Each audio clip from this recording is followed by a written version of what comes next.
not bad for 30 years ago, right? The way that my mother was able to get really good CDs in the 90s was with that DCS converter, the A to D converter.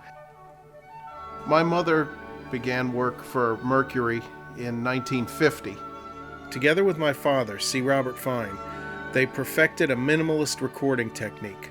1 microphone for mono recordings and 3 microphones for stereo. If you put them in the right place, you're going to get that wonderful picture of the room around you.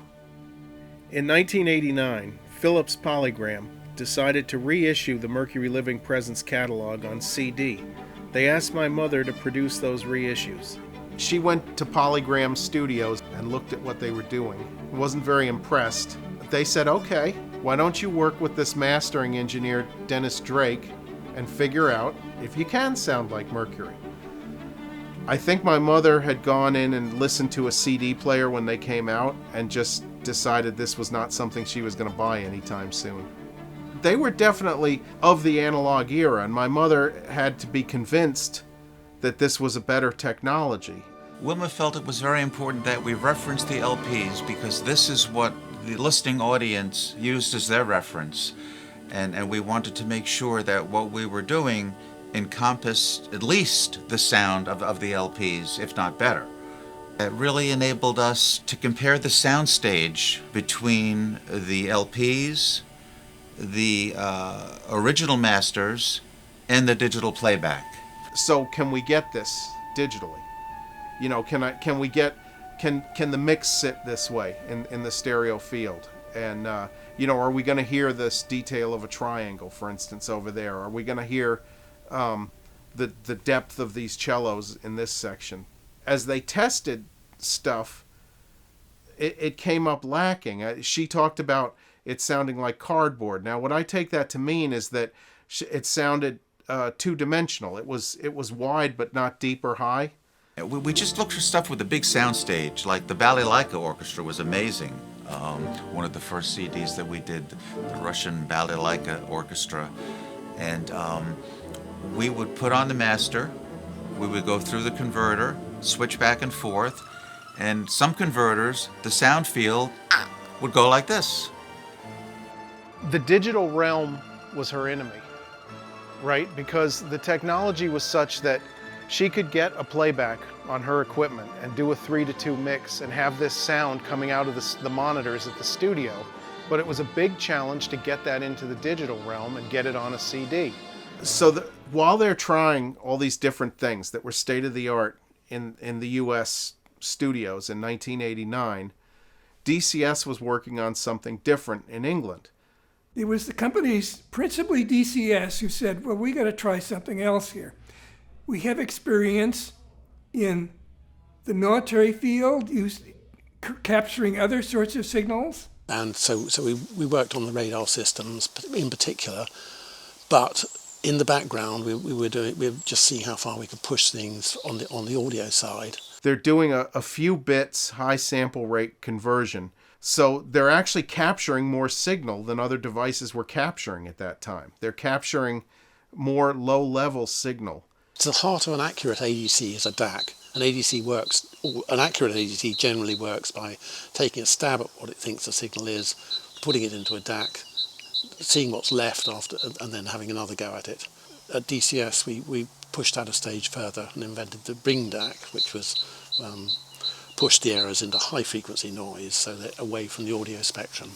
You literally feel the air in the room. If you're playing that back on a good system at a reasonable orchestral music level, the air in the room is floating around you, the air in the original recording room.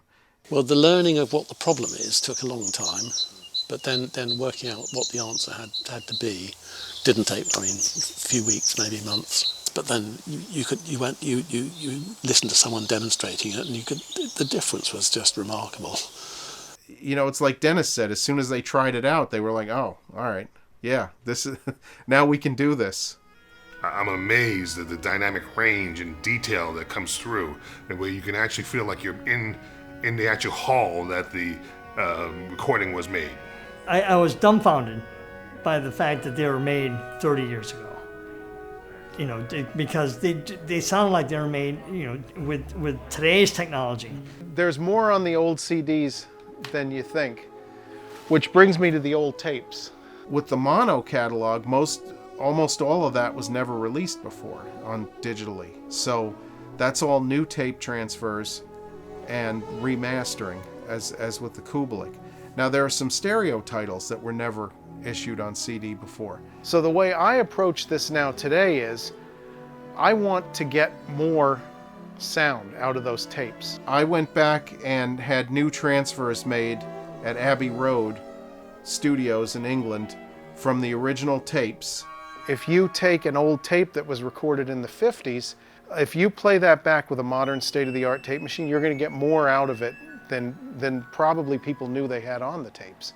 The thing that struck me the most is, as a classical musician, just to get into Tom's frame of mind and the kind of work that engineers do. I don't see a reason to go and reinvent the wheel, and there's not budget for it anyway. I use her CD audio too. What's going to end up on the streaming services will be the same. It'll be a combination of new remasters and my mother's CD audio. If you're a 2021 person, okay, and your listening experience is mostly streaming, all right, when this catalog is all up there on a streamer like Qobuz, you're getting the exact experience of listening to the master file being played back. Here's the big thing that I see changing in the streaming world, and this is an important concept. There is no more scarcity. The idea of something being out of print doesn't exist. Basically, we couldn't be here where we are today if that DCS 900 hadn't come along, because my mother would not have found a satisfactory way to make the CDs and probably would have just said, hey, I can't do it, guys. Sorry, and gone back to selling real estate. So, which she didn't like, but she was very good at. She put me and my younger brother through college, so God bless her. I knew some of the people she worked with. They were friends of mine, but they didn't believe a young woman should be in this business. And she proved them wrong. She knew what she was doing. And she created a catalog that even today has not been matched. Disc for disc, performance for performance.